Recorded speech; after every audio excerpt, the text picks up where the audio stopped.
Shalom. Shalom. Shalom. Berjumpa kembali bersama kami, The Same Ministry. Kami adalah para awam yang senang mempelajari kitab melalui pelajaran sahabat. Dan di dalam minggu ini, kita akan mempelajari pelajaran yang kelima dengan judul Semua untuk Kemuliaan Allah. Dan para panelis sudah hadir di sini, dan kita akan memperbincangkannya bersama-sama dalam seminggu ini. Dan kita akan berdoa, mari kita berdoa. Bahwa kami yang bertinggi dalam surga, kami ucap syukur dan terima kasih padamu, karena kami boleh dapat berkumpul kembali untuk membicarakan firman. Biar Roh Kudus menyertai kami, sehingga apa yang kami bicarakan boleh berkenan di hadapan-Mu dan boleh menjadi berkat bagi banyak orang. Terima kasih ya Tuhan untuk pujian nama-Mu, di dalam nama Tuhan Yesus kami doa.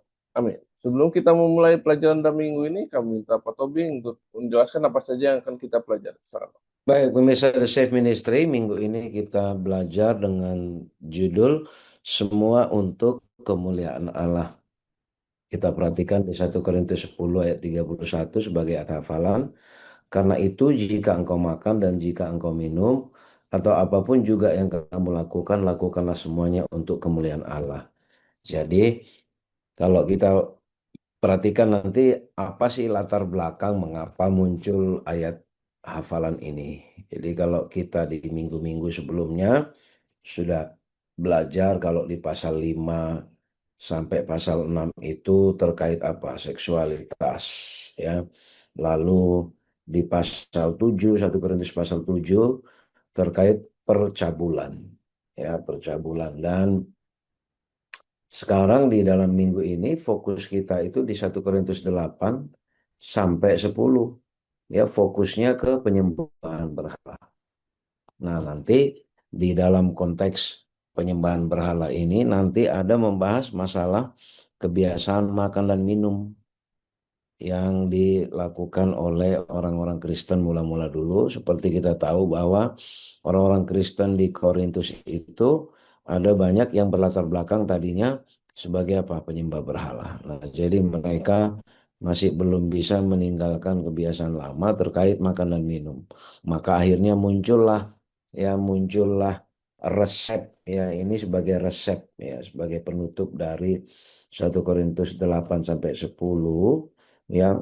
Akhirnya resepnya adalah dikatakan mau kita makan, mau kita minum atau apapun yang kita lakukan, pastikan itu apa? Untuk kemuliaan Allah. Nah, nanti detailnya seperti apa ya kita akan pelajari satu persatu ya melalui hari per hari ya, sehingga kita dapat benang merahnya mengapa keluar atau mengapa Paulus mengirim statement seperti di dalam ayat hafalan ini. Demikian Pak Simon dan pemirsa di Safe Ministry. Terima kasih Pak Tobing untuk penjelasannya. Dan kita akan melanjutkan topik pelajaran kita ke hari Minggu dengan judul pengetahuan versus kasih. Dan kita dengar penjelasan tentang hal ini dari Pak Tobing. Pemirsa The Safe Ministry, kita perhatikan ya bahwa kalau kita lihat di dalam 1 Korintus 8 ayat 1 sampai 3, pertama sekali bahwa Paulus itu mengakui bahwa orang-orang Kristen dulu itu pintar-pintar, punya pengetahuan. Ya, kita tidak heran lah, seperti kita sudah sering sekali sampaikan bahwa Korintus yang ada di Yunani itu ya adalah salah satu kota besar di antara dua kota besar ya selain Athena, dan di situ banyak berkumpul juga orang-orang pintar, para ya orang-orang filsuf ya, dan dari berbagai latar belakang yang berbeda-beda. Nah, jadi dikatakan ya Paulus bilang sebenarnya mereka bukan karena kurang pengetahuan, tapi pengetahuan ini membuat mereka jadi sombong. Ya, membuat mereka jadi sombong. Nah, jadi masalah perpecahan yang ada di Korintus ya terbagi menjadi dua kelompok di situ. Ya, dan itu terkait dengan masalah apa? Masalah makanan yang dipersembahkan kepada berhala. Jadi ada satu pihak yang meyakini bahwa ini dikatakan tentang tidak adanya ilah-ilah lain memberi mereka hak untuk makan apa saja. Ya, lalu ini yang disebut sebagai apa? Pihak orang-orang yang kuat. Ya. Lalu ada lagi pihak yang menantang orang-orang yang kuat ini sebagai yang disebut orang yang lemah. Ya. orang yang lemah. Mengapa mereka disebut orang yang lemah? Paulus menggunakan sebutan ini dikatakan karena apa? Karena mereka belum mengatasi beberapa kepercayaan takhayul ya yang menandai pengalaman kekafiran mereka sebelumnya. Jadi ada dua pihak. Satu bilang yang tidak menyembah berhala, ya, yang tidak percaya ya tentang adanya ilah lain. Mereka bilang kita punya hak mau makan apa saja. Lalu ada yang itulah yang disebut orang-orang kuat. Orang-orang yang lemah, lain lagi ini yang masih percaya tahyul-tahyul, ya masih percaya tahyul-tahyul sehingga mereka masih apa? Masih memilah-milahkan mana makanan yang harus dimakan, mana yang tidak dimakan, tetapi bukan karena masalah, ya ini sekali lagi biar clear, di sini tidak bicara makanan haram halal, tapi ini bicara makanan yang dipersembahkan untuk berhala atau yang bukan. Ini persoalannya. Nah, persoalan di jemaat Korintus pada saat itu adalah bahwa mereka punya pemahaman yang kuat, pengetahuan yang kuat, tetapi mereka kurang dalam apa? Dalam penerapan kasih. Ya, orang-orang yang kuat itu sering menjadi batu sandungan bagi yang apa? Bagi yang lemah. Jadi batu sandungan dalam artian orang yang lemah melihat, loh, kok ini kayak nggak ada aturan. Sementara orang yang kuat ya yang sebenarnya pandangannya sudah bagus sih. Orang yang kuat itu pandangan awalnya mereka tidak percaya adanya ilah. Dan Paulus juga memang bilang, ya, kita itu tidak percaya sama sekali, tidak mengakui adanya ilah-ilah lain, karena kita hanya tahu ya bahwa kita hanya mengakui hanya ada satu Allah saja, yaitu Bapa, ya, yang daripadanya berasal segala sesuatu dan yang untuk Dia kita hidup. Dan satu Tuhan saja, yaitu Yesus Kristus, yang olehnya segala sesuatu telah dijadikan dan yang karena Dia kita hidup. Jadi dikatakan dua kelompok yang tadi, orang yang kuat, orang yang lemah itu, ya, itu dua kelompok yang sama-sama keliru. Tapi yang benar adalah, ya, yang benar adalah bahwa tidak ada Allah lain. Kita hanya mengakui, ya, hanya mengakui bahwa Allah kita hanya satu, ya. Oleh karena itu kita tidak kita tidak terikat lagi kepada yang namanya apa itu makan daging sebagai daging persembahan berhala, ya. Kita tidak terikat dengan hal-hal seperti itu, ya. Tetapi dikatakan apa? Kita itu jangan menjadi batu sandungan. Jangan melukai hati nurani mereka yang lemah. Artinya, yang tadinya masih punya pandangan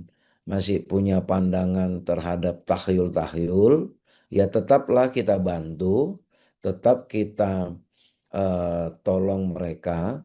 Jangan kebebasan kita itu, ya kayak orang yang kuat tadi, jangan kebebasan itu menjadi batu sandungan bagi yang lemah, tapi saling tolong menolong. Nah, jadi di ayat 13 dikatakan, karena itu apabila makanan menjadi batu sandungan bagi saudaraku, aku untuk selama-lamanya tidak akan mau makan daging lagi, supaya aku jangan menjadi batu sandungan bagi saudaraku. Jadi Paulus memutuskan, ya kalau memang gara-gara itu, ya itu menjadi batu sandungan, ya sudah, aku akan stop makan daging ini, gitu ya. Kenapa? Ya karena bagi yang percaya tahayul-tahayul, makan daging, ya makan daging itu adalah tidak baik, karena daging yang dimakan oleh orang yang tidak percaya tahayul tadi itu adalah yang biasa mereka persembahkan untuk berhala. Jadi dianggap, loh, ini kok dimakan sih, ini kan biasanya kita berikan untuk penyembah berhala. Nah, Paulus tidak mau ada perpecahan gara-gara itu. Ya, jadi memang ributnya dulu itu masalah apa? Masalah makanan yang untuk dipersembahkan oleh penyembahan berhala. Nah, nanti kita akan pelajari juga ke hari-hari berikutnya, dan bahkan ada juga beberapa pemahaman yang akhirnya salah mengenai tulisan Paulus ini. Ada pemahaman yang mengatakan bahwa tidak ada itu larangan makan-makan daging. daging apa saja boleh kok kita makan. Tidak, kalau orang orang Kristen dulu, apalagi yang banyak dipengaruhi oleh orang Yahudi, bagi mereka sudah clear makanan haram halal itu sudah clear, nggak ada pernah ribut masalah makanan haram halal. Yang menjadi persoalan adalah ada makanan yang secara konsep itu adalah makanan halal, tapi tidak boleh dimakan karena itu harusnya dibawa ke penyembahan berhala. Itulah yang diributkan di Jemaat Korintus pada mula-mula saat itu. Nah, jadi intinya adalah ya mari yang kuat jangan jadi batu sandungan bagi yang lemah, tetapi menuntun yang lemah. Bagi yang lemah juga mau juga belajar ya meninggalkan kebiasaan-kebiasaan yang tidak benar. Demikian Pak Simon dan pemirsa The Safe Ministry. Terima kasih Pak Tobing untuk penjelasannya. Dan kita akan melanjutkan topik pelajaran kita ke hari Senin dengan judul Kasih yang Tidak Mementingkan Diri. Dan di dalam pelajaran kali ini ada pertanyaan yang menarik. Hal-hal apa sajakah yang meskipun mungkin merupakan hak Anda akan lebih baik jika Anda lepaskan agar menjadi saksi yang lebih efektif bagi Tuhan. Dan kita dengar tentang hal ini dari Pak Fajar. Iya, Pak Simon dan pemirsa di Safe Ministry ya.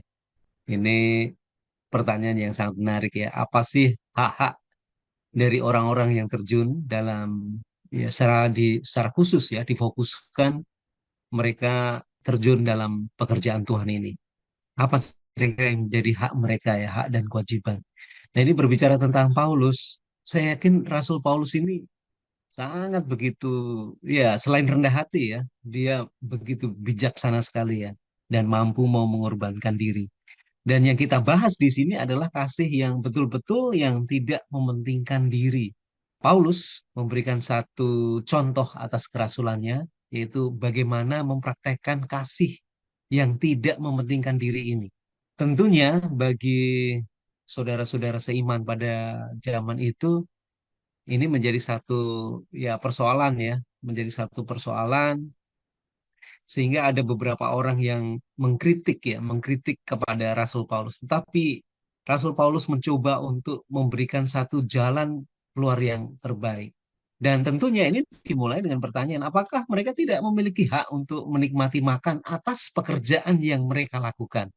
Nah, ini pertanyaan yang dilontarkan ya kepada orang itu. Tentunya ya semua orang-orang yang bekerja di dalam ladang Tuhan mestinya memiliki hak untuk mendapatkan upah atau nafkah ya. Ya, bagaimana mereka bisa menghidupi dirinya sendiri.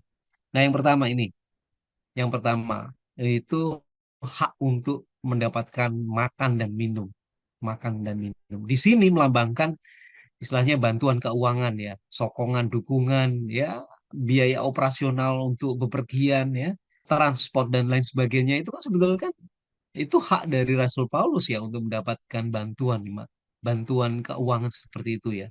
Sebagai Rasul Paulus, nah, dia tentunya berhak untuk menerima dukungan materi dari mereka yang dilayani.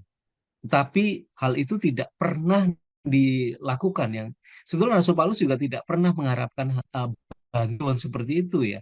Tetapi dia justru menghidupi kebutuhan, menghidupi dirinya sendiri yaitu dengan menjual tenda. Kalau kita lihat di sini Pak Simon ya. Jadi Rasul Paulus itu sebetulnya tidak ingin ya merepotkan orang lain bahasanya ya. Ya, dia bisa melakukan, dia bisa memenuhi akan kebutuhan operasional. Dia sembari dia menyampaikan pekabaran Injil ini, dia menjual tenda ya. Kalau Rasul Paulus menjual tenda, memang Barnabas sendiri tidak dicatat apakah pekerjaan dia yang paling utama ya.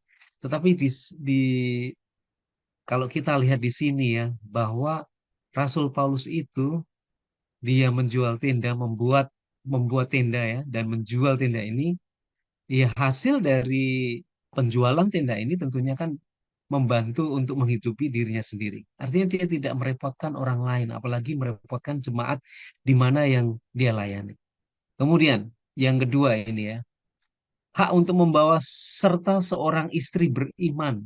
Nah, ini lagi-lagi nih, sebetulnya ya para pekerja juga memiliki hak untuk membawa istri ya, membawa istri di dalam pelayanan mereka, dalam pelayan mereka. Seorang rasul yang sudah menikah diizinkan untuk melakukan perjalanan misi bersama istri dengan biaya dari jemaat. Ya, ini kebetulan ya Rasul Paulus tidak beristri, tapi beliau menyatakan bahwa ya hak dia juga ya.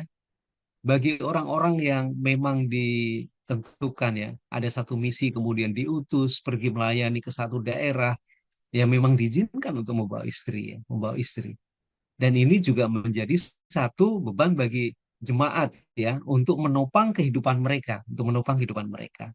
Tapi mungkin lagi-lagi ya ada satu mungkin pemikiran kritik, wah ini memberikan apa beban bagi jemaat itu sendiri, ongkosnya akan jauh lebih banyak dan lain sebagainya. Tetapi itu menjadi satu hak bagi rasul maupun bagi orang-orang yang memang ditentukan untuk melakukan perjalanan misi ke daerah-daerah tertentu bersama dengan istri yang beriman ini. Kemudian yang ketiga, untuk tidak bekerja mencari nafkah. Ya tentunya ya, Paulus dan Barnabas berhak untuk mendapatkan upah untuk pekerjaan misionaris mereka ya, tetapi mereka tidak mengambil hak itu sendiri. Ini luar biasa sekali ya. Satu buah pikiran bahwa Rasul Paulus maupun Barnabas itu tidak untuk mementingkan diri sendiri ya. Fokus mereka adalah menyampaikan pengabaran Injil ya. Sementara untuk kebutuhan mereka sehari-hari mereka bisa penuhi ya uh, dengan membuat tenda kemudian dia menjual tanpa harus memberikan satu beban kepada jemaat itu sendiri ya, jemaat itu sendiri. Nah, Tuhan itu juga berkata bahwa mereka yang memberitakan Injil harus hidup dari Injil tersebut. Ini satu sesuatu yang memang menjadi perhatian bagi anggota jemaat. Jadi jangan sampai anggota jemaat yang selalu mengkritisi ya, mengkritisi orang-orang, mereka ya sebetulnya mereka ya bisa bisa bekerja sendiri, tetapi Tuhan mengatakan bahwa mereka yang memberitakan Injil, yang dikhususkan untuk menyampaikan pengabaran Injil, harus melakukan perjalanan yang jauh ke misi, ke daerah-daerah tempat-tempat yang tidak terjangkau, itu mereka harus mendapatkan satu upah maupun hidup dari Injil itu. Nah, apa sih pelajaran yang bisa kita ambil nih Pak Simon dan pemirsa di sini? Kasih yang tidak mementingkan diri ini ya, bahwa setiap orang memang diberikan satu berkat. Saya senang sekali banyak pengusaha-pengusaha yang ada di lingkungan gereja kita ya. Mereka turut serta mengambil bagian di dalam pekerjaan Tuhan tanpa harus membebankan kepada gereja itu sendiri ya. Tapi yang menjadi satu buah pikiran bahwa mereka yang dengan kerelaan hati ya, berkorban secara materi, secara waktu, keuangan dan lain sebagainya, ya mereka patut diapresiasi ya, patut beri apresiasi bahwa mereka turut campur tangan di dalam memajukan pekerjaan Tuhan. Demikian Pak Simon dan pemirsa The Safe Ministry. Terima kasih Pak Fajar untuk penjelasannya. Dan kita akan melanjutkan topik pelajaran kita ke hari Selasa dengan judul Belajar dari Masa Lalu. Dan dikatakan dalam pelajaran ini bahwa kita sebagai orang Kristen seperti bangsa Israel zaman dulu ya, tahu yang baik tapi suka melakukan yang jahat. Dan kita dengar penjelasan tentang hal ini dari Pak Tommy. Baik, pemirsa The Safe Ministry, tadi panelis Saudara Fajar sudah menjelaskan bagaimana Paulus itu sendiri melakukan penyangkalan diri ya terkait makanan minum, terkait menerima hak-hak yang harusnya bisa diterima oleh rasul-rasul. Lalu di pasal yang 10 Paulus mengajak pemikiran jemaat di Korintus itu untuk kembali ke masa lalu pada waktu orang Israel dituntun Allah melalui pimpinan Musa ya keluar dari Mesir, hidup di padang gurun menuju tanah Kanaan ya. Allah memberikan tiang awan, tiang api ya itu sebagai perlindungan bagi mereka, dan itu melambangkan apa? Melambangkan bagaimana Allah membaptis mereka ya. Lalu mereka diberikan makanan yang sama ya. Demikian juga makanan rohani juga mereka mendapatkan makanan rohani yang sama, minuman-minuman rohani yang sama. Ya karena semua itu dituntun oleh Tuhan dan itu berasal dari apa? Dari Kristus. Tapi ya walaupun mereka itu diberikan tiang awan yang sama, tiang api yang sama, makanan rohani yang sama, ketika mereka melakukan hal-hal yang tidak berkenan di hadapan Allah, Allah juga tidak berkenan. Apa akibatnya? Mereka ditewaskan di padang gurun. Nah, ini seharusnya Pak menjadi contoh bagi orang Kristen pada saat itu, demikian juga kepada kita. Jadi bukan berarti ya walaupun ya katakan ini mungkin kita sekaligus menyamakan paradigma kita sebagai orang Advent. Ya, kita menganggap bahwa oh kita sudah berada dalam kebenaran ini. Lalu bukan berarti ketika kita sudah berada dalam kebenaran ini akan menjadi suka-suka kita juga. Ya, sama seperti orang Israel dulu. Mereka sudah Tuhan tuntun dengan awan, tiang api yang membuat mereka tetap nyaman dalam perjalanan. Tuhan berikan makanan rohani yang sama, minuman rohani yang sama juga. Ya, tapi ketika mereka menunjukkan perilaku-perilaku jahat, seperti apa? Mereka menyembah berhala juga. Ya, lalu ada makan dan minum yang tidak ada kontrol dan juga melakukan percabulan. Lalu apakah biarpun mereka dituntun Tuhan dalam awan, dibaptis ya dengan simbol awan tadi itu, apakah mereka tetap akan dibiarkan Tuhan lenggang kangkung begitu saja diberikan kebebasan? Oh, nggak akan mendapat sanksi apapun. Ya, mereka diberi sanksi. Nah, demikian juga kepada jemaat di Korintus dikatakan, kalaupun kalian jemaat besar yang sudah mengenal kebenaran gitu ya, yang sudah tahu, tapi tinggalkanlah itu apa semua katanya, penyembahan berhala itu, percabulan, ya, makan minum yang tidak tahu aturan. Tinggalkanlah itu semua yang terjadi dulu di padang gurun itu, jadikan itu peringatan. Ya, jadikan itu peringatan sehingga apa? Tidak mengulang lagi kesalahan seperti yang dilakukan oleh apa? Oleh umat-umat Tuhan di apa? Di padang gurun pada saat itu. Jadi itu yang dimaksud belajar dari masa lalu ya kepada umat-umat Tuhan di Korintus dan juga kepada kita sekarang ya. Jadi semua itu tetap apa? Tetap kita harus memperhatikan ya, tetap harus memperhatikan bahwa kita harus mengikuti ya, tunduk kepada apa? Kepada petunjuk-petunjuk Tuhan ya, kepada kasih karunia Tuhan, kepada belas kasihan Tuhan, sehingga sebagai bukti dari penerimaan kita terhadap tuntunan Tuhan ya, sama seperti orang Israel di padang gurun itu, kita pun harus menghormati ya, menghargai harkat martabat Allah, di mana adalah satu pengkhianatan ketika kita sudah dituntun oleh Allah sama seperti orang Israel sudah keluar dari Mesir, tapi sementara mereka dalam perlindungan Allah, bisa-bisanya mereka mau menyembah apa? Mau menyembah Allah yang lain. Ya, bisa-bisanya mereka melakukan percabulan. Seperti kita tahu ya dalam pelajaran beberapa minggu ini, percabulan itu disandingkan dengan penyembahan berhala. Karena apa? Itu merupakan pengkhianatan.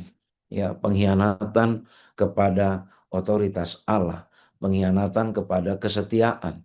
Ya, itu makanya disamakan dengan penyembahan berhala. Jadi pemirsa The Safe Ministry, mari kita juga menjadikan pelajaran-pelajaran yang dialami oleh orang Israel dahulu, demikian juga orang Kristen di Jemaat Korintus, itu kita jadikan pelajaran, petunjuk, peringatan bagi kita, agar kita walaupun kita dikatakan punya hak istimewa sama seperti orang Israel punya hak istimewa sebagai umat pilihan, bukan berarti karena istimewa lalu menjadi suka-suka mau ngapain saja ya.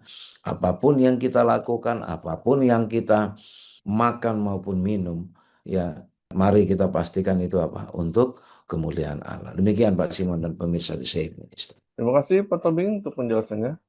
Dan kita akan melanjutkan topik lain kita ke hari Rabu dengan judul peringatan terhadap penyembahan berhala. Dan di sini juga ada pertanyaan yang menarik nih. Berhala tidak harus berupa patung batu. Kita dapat membuat berhala dari apa saja. Nah, berhala apakah yang Anda bisa jauhkan dari hidup Anda? Kita dengar tentang hal ini dari Pak Fajar. Ya, Pak Simon dan pemirsa di Shift Ministry ya. Menarik sekali ya. Berhala apa yang ada di dalam kehidupan kita ya. Jadi berhala bukan hanya berupa patung ya, berupa patung ataupun kuil dan lain sebagainya. Mungkin barangkali banyak sekali berhala-berhala yang kita sembah secara tidak langsung ya. Mari coba kita akan belajar bagaimana Rasul Paulus itu memberikan satu tanggapan ya, memberikan satu tanggapan maupun peringatan terhadap praktek penyembahan berhala. Saya senang sekali tadi panelis saudara Elvin di pelajaran hari Minggu itu sudah menyatakan bahwa penyembahan berhala kemudian dikaitkan dengan makanan ya, hasil dari persembahan ya, persembahan kepada berhala. Apakah orang-orang Kristen ini diperbolehkan untuk makan ya daging hasil ya istilahnya bekas bekas penyembahan berhala atau tidak? Nah, ini menarik sekali nih ya. Jadi Rasul Paulus itu betul-betul sangat pintar ya, sangat pintar dan bijaksana sekali untuk menanggapi akan hal ini. Dan ini menjadi satu permasalahan di jemaat Korintus ya, perdebatan mungkin ya. Saya bisa bayangkan bagaimana Rasul Paulus itu mencoba untuk mencari satu jalan keluar yang terbaik karena orang-orang Kristen pada mula-mula mereka mungkin ya banyak ada yang pro dan kontra. Oh, boleh dimakan, oh tidak boleh dimakan. Nah, Rasul Paulus memberikan satu pandangan maupun pandangan ya dan saran kepada jemaat jemaat Korintus sendiri. Mari kita coba baca di dalam 1 Korintus 10 ayat yang ke-14. 1 Korintus 10 ayat 14. Karena itu saudara-saudaraku yang kekasih, jauhilah penyembahan berhala. Jadi sikap dari Rasul Paulus sangat jelas sekali ya, bahwa orang-orang Kristen itu dianjurkan untuk menjauhi penyembahan berhala ya. Kemudian, aku berbicara kepadamu sebagai orang-orang yang bijaksana, pertimbangkanlah sendiri apa yang aku katakan. Ya, apa yang dikatakan oleh Rasul Paulus, jauhilah penyembahan berhala. Kemudian, ayat yang ke-19 ini, apakah yang kumaksudkan dengan perkataan itu? Bahwa persembahan berhala adalah sesuatu atau bahwa berhala adalah sesuatu gitu kan. Bukan, apa yang kumaksud ialah bahwa persembahan mereka adalah persembahan kepada roh-roh jahat, bukan kepada Allah. Dan aku tidak mau bahwa kamu bersekutu dengan roh-roh jahat. Nah, Rasul Paulus menitik beratkan kepada praktek untuk penyembahan berhala. Orang-orang Kristen yang pertama dilarang untuk turut berpartisipasi dalam upacara kafir karena sama halnya dengan penyembahan berhala. Nah, sekarang bagaimana dengan daging atau ya makanan ya? Ini kan berbicara tentang makanan minuman ya. Daging hasil penyembahan berhala itu memang sebagian Pak Simon itu sudah diberikan kepada imam yang bertugas ya di kuil atau di tempat mereka mempersembahkan ya. Dan sebagian itu dijual bebas ke pasar-pasar. Nah, di pasar-pasar itu daging-daging mereka tidak bisa mengidentifikasi mana daging yang hasil dari penyembahan berhala, mana daging yang memang dari tempat pemotongan ya. Mereka campur semua jadi satu. Tapi Rasul Paulus tidak tidak terjebak dengan itu kalau karena orang-orang Kristen bingung kan mereka mau beli yang mana daging udah tercampur. Nah, Rasul Paulus memberikan ya nggak ada masalah sebetulnya. Orang-orang Kristen yang makan daging yang menjadi satu masalah apabila mereka itu turut berpartisipasi aktif dalam upacara kafir. Artinya apa? Bahwa mereka ini kalau mereka itu berpartisipasi dalam praktek penyembahan berhala atau turut serta mengambil bagian dalam upacara kafir, artinya bahwa mereka itu menduakan Tuhan, Pak Simon. Dan kita tahu bahwa tidak ada umat-umat Tuhan yang memiliki dua Tuhan, ya. Yang satu ya menyembah kepada Tuhan, yang di sisi lain juga menyembah kepada setan. Ya, artinya bahwa penyembahan berhala itu akan membangkitkan satu kecemburuan Tuhan ya. Artinya bahwa ini berhubungan sekali, berkaitan sekali dengan ketidaksetiaan. Artinya ketika orang-orang Kristen ini berpartisipasi dalam penyembahan berhala di lingkungan mereka, artinya mereka itu menduakan Tuhan. Kita tahu bahwa Tuhan itu adalah Tuhan yang cemburu dan ini menunjukkan ketidaksetiaan umat-umat Tuhan, ya, ketidaksetiaan. Tuhan mengatakan bahwa kasihilah Tuhan Allahmu dengan segenap hatimu dan dengan segenap jiwamu dan dengan segenap kekuatanmu. Ya, coba kita akan baca dalam 1 Korintus 10 ya, 1 Korintus 10 ayat yang ke-22. Atau maukah kita membangkitkan cemburu Tuhan? Apakah kita lebih kuat daripada Dia? Segala sesuatu diperbolehkan benar, tetapi bukan segala sesuatu itu berguna. Segala sesuatu diperbolehkan benar, tetapi bukan segala sesuatu itu membangun. Jangan seorang pun yang mencari keuntungan sendiri, tetapi hendaklah tiap-tiap orang mencari keuntungan bagi orang lain. Jadi ini Rasul Paulus sangat bijaksana sekali, Pak Simon ya. Jadi bagi orang-orang Kristen mula-mula memang diberikan kebebasan untuk menikmati apa, membeli daging ya, membeli daging. Tetapi lagi-lagi ya, saya senang sekali Rasul Paulus ini tadi seperti yang disebutkan oleh Saudara Elvin, dia mengambil bagian daripada ini menjadi satu batu sandungan, dia memberikan contoh untuk tidak makan daging. Ini sesuatu yang luar biasa ya, mengambil satu sikap, memberikan contoh bagi orang lain. Kalau itu menjadi satu perdebatan, ya dia sudah memutuskan untuk tidak makan daging. Sehingga jangan sampai orang orang lain jadi ketika dia makan daging jadi batu sandungan, itu daging dari bekas dari penyembahan berhala. Bagi Rasul Paulus, dia lebih memilih untuk tidak makan daging untuk supaya jangan menjadi satu batu sandungan bagi orang lain. Demikian, Pak Simon dan pemirsa di sini. Terima kasih Pak Fajar untuk penjelasannya. Dan kita akan melanjutkan topik lain kita ke hari Kamis dengan judul mengatasi penyembahan berhala. Dan dikatakan di sini, jika kita mencintai Tuhan dan kita mencintai yang lain, tentu itu akan melukai hati Tuhan. Dan bagaimana cara mengatasinya, kita dengarkan penjelasan tentang ini dari Pak Fajar. Ya, Pak Simon dan pemirsa The Safe Ministry. Memang betul ya, apa yang disampaikan oleh Pak Simon, apabila kita ya istilahnya menduakan hati Tuhan ya, itu artinya menyakitkan hati Tuhan juga ya. Menduakan hati Tuhan itu bisa dikatakan bahwa orang tersebut itu memang betul-betul tidak percaya bahwa Tuhan yang dia sembah itu memiliki kemampuan yang luar biasa ya. Sementara ketika kita malah justru turut serta dalam praktek penyembahan berhala kepada orang lain mendoakan Tuhan. Tapi bukan berarti mendoakan Tuhan ini ya Pak Simon. Bukan berarti menyembah secara berhala ya. Kadang-kadang ada beberapa berhala-berhala dalam kehidupan kita ya. Misalnya gadget kita itu bisa menjadi satu berhala bagi bagi kita ya. Ini aplikasinya ya. Kalau kita setiap hari hanya scroll-scroll kemudian main medsos sehingga lupa untuk berdoa, lupa untuk ya menyampaikan pekabaran Injil, membagikan kasih kepada orang lain, ini menjadi berhala bagi kita. Nah, sementara bagaimana kita mengatasi penyembahan berhala ini ya, baik berhala secara nyata ya, tapi ataupun berhala dalam kehidupan kita ya.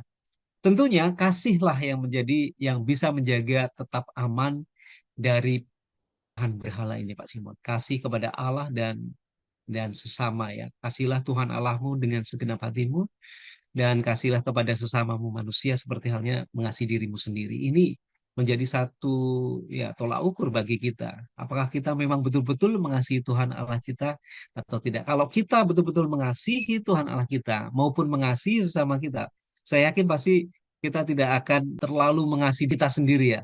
Jadi hanya berpikir untuk kepentingan diri kita sendiri.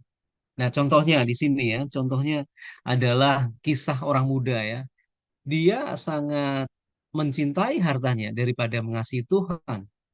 Ya, lebih berharga hartanya di bumi daripada hartanya di surga. Ketika dia bertanya kepada Tuhan, apa yang harus saya lakukan Tuhan, Tuhan Yesus? Saya sudah melakukan semua apa yang diajarkan ya, diajarkan di dalam hukum Taurat semuanya sudah lakukan. Tetapi Yesus katakan jualah hartamu itu. Karena apa? Tuhan tahu yang menjadi berhala bagi orang kaya itu adalah hartanya. Dan memang betul dia lebih mencintai akan hartanya. Dia tidak mau lepaskan itu. Jadi itulah yang menjadikan perangkap bagi orang muda ini. Dia tidak bisa lepas akan hartanya, tetapi bila mana dia mencintai Tuhan Allahnya, saya yakin pasti dia akan mengambil sikap, dia akan membantu orang lain, dia mengikuti Yesus ya, mengikuti Yesus. Oleh karena apa? Cinta kasihnya dia kepada Tuhan. Kemudian, prinsip mengasihi Allah di atas segalanya itu harus diterapkan bagi orang Kristen ya. Mengasihi Allah terlebih dahulu atau melakukan semuanya itu hanya hanya kemuliaan Allah ya. Sebab apabila kamu makan dan minum, ya lakukanlah itu hanya untuk kepujian dan kemuliaan bagi nama Tuhan. Apapun yang merebut kemuliaan yang hanya milik Allah itu sendiri adalah sesuatu penyembahan berhala. Jadi Pak Simon ya, apapun yang merebut kemuliaan Allah yang sebetulnya hanya satu-satunya milik Allah, itu berarti bahwa masuk dalam kategori sebagai penyembahan berhala. Kemudian tidak mencari keuntungan sendiri tetapi keuntungan bagi orang lain supaya mereka dapat diselamatkan, itu menjadi satu praktek bagi kita. Bagaimana kita bisa terhindar untuk melakukan penyembahan berhala. Kalau kita tidak selfish, kita tidak egois ya, itu menjadi salah satu faktor bagaimana kita bisa terhindar dari penyembahan berhala itu sendiri. Demikian Pak Simon dan pemirsa The Safe Ministry. Terima kasih Pak Fajar untuk penjelasannya. Tidak terasa kita akan mengakhiri pelajaran kita dalam minggu ini, dan kita minta Tobi untuk merangkumkan apa saja yang telah kita pelajari. Pemirsa The Safe Ministry, bagi kita umat Tuhan yang merasa sudah dewasa dalam kekristenan ini, biarlah kita jangan menjadi batu sandungan bagi yang masih belum dewasa. Tapi justru kita menjadi apa? Penolong bagi mereka. Bagi yang belum dewasa dalam kekristenan, mari agar mau belajar bersama, ya, terbuka pemikirannya. Lalu yang kedua adalah hati-hati jangan sampai kita mengaku sudah dewasa sebagai orang Kristen, tetapi kedewasaan dalam kekristenan kita itu sering tidak kita sadari, itu akhirnya menjadi apa? Menjadi berhala bagi kita. Ya, pemahaman kita, penguasaan kita terhadap isi dari firman Tuhan, lalu itu kita banggakan, lalu kita besar-besarkan, dan kita merasa bahwa kita kuat akan hal itu juga bisa menjadi apa? Menjadi berhala yang kita tidak sadari. Lalu sama seperti Paulus telah menjaga dirinya sebagai pembawa pemberita Injil, pembawa berita Injil, dia menjaga dirinya agar dirinya itu tidak mendiskualifikasi dirinya sendiri sebagai pemberita Injil. Kita pun sebagai pemberita Injil, baik awam baik pengerja, mari kita perhatikan agar jangan ada hal yang kita tidak sadari akhirnya itu mendiskualifikasi kita sebagai pemberita Injil. Bisa saja kesombongan kita, bisa saja mungkin perilaku kita yang kurang baik, itu akhirnya mendiskualifikasi kita sebagai pemberita Injil, sehingga orang lain melihat bahwa apa yang kita ajarkan sebenarnya benar, tetapi mereka terhalang oleh karena apa? Oleh karena mereka melihat perilaku kita tidak sesuai dengan apa yang kita ajarkan. Dan kembali diingatkan dari semua itu agar kita menjauhi apa? Penyembahan berhala. Karena Allah kita hanyalah satu, tidak ada ilah lain. Kalau ada keyakinan lain yang menganggap bahwa ada ilah lain, itu adalah keyakinan yang salah. Allah kita hanya satu, karena hanya dialah yang layak disembah, hanya dialah Allah yang layak dipuji. Maka jauhilah penyembahan berhala. Karena ketika kita mau berkompromi terhadap hal-hal yang membuat Allah kita nomor duakan, itu adalah penyembahan berhala. Bisa saja hobi kita, bisa saja ambisi kita, bisa saja cita-cita kita, itu menghalangi kita untuk membuat Allah menjadi nomor satu. Itu juga adalah penyembahan berhala. Biarlah kita menjauhi penyembahan berhala. Biarlah kiranya apapun yang kita lakukan pada akhirnya, mau apapun yang kita makan, apapun yang kita minum, apapun yang kita ucapkan, apapun yang kita kerjakan, biarlah itu menjadi apa? Membawa kemuliaan nama Allah, bukan kemuliaan diri sendiri. Kiranya Tuhan memberkati kita. Terima kasih kepada para penulis Elvin dan Pak Fajar untuk penjelasannya selama 1 minggu ini. Biarlah kita tetap percaya kepada Tuhan, dan apa yang kita makan, kita minum, kita persembahkan hanya untuk Tuhan saja. Dan kita akan menutup dalam doa, dan kami minta Pak Fajar untuk berdoa. Baik, kita satu dalam doa. Kembali kami datang menghadap kehadiran Tuhan. Terima kasih atas kesempatan kami mempelajari pelajaran sekolah Sabat ini. Dan biarlah kami tidak mementingkan diri kami sendiri, namun kami yang kami lakukan adalah untuk memajukan pekerjaan Tuhan, dan itu semua yang kami lakukan hanya untuk pujian dan hadapan Tuhan. Bila kami mencintai Yesus dan mencintai sesama serta tidak mementingkan diri sendiri, biarlah ini dapat boleh kami terapkan dalam kehidupan kami, sehingga kami terhindar dari praktik penyembahan berhala di dalam kehidupan kami sehari-hari, dan kami tetap setia bersama dengan Tuhan sembari kami menanti akan kedatangan Engkau yang tidak lama lagi. Kami serahkan semuanya, memberkati seluruh pemirsa dimanapun mereka berada, dan biarlah mereka memperoleh manfaat maupun pelajaran yang terbaik, dan mereka tetap setia di hadapan Tuhan. Doa yang tidak lain sempurna kami serahkan semuanya dalam nama Yesus Kristus penebus dan juru selamat kami. Amin. Amin. Terima kasih kepada para pemirsa yang telah menyaksikan video ini. Biarlah video ini boleh menjadi berkat bagi kita, dan jika Anda berkenan, Anda boleh menyukai video ini, berlangganan channel kami, mengkomen dan membagikannya agar orang lain boleh dapat inspirasi. Dan kita akan berjumpa kembali di minggu depan untuk pelajaran yang baru. Shalom. Shalom. Shalom. Tuhan memberkati. Tuhan memberkati.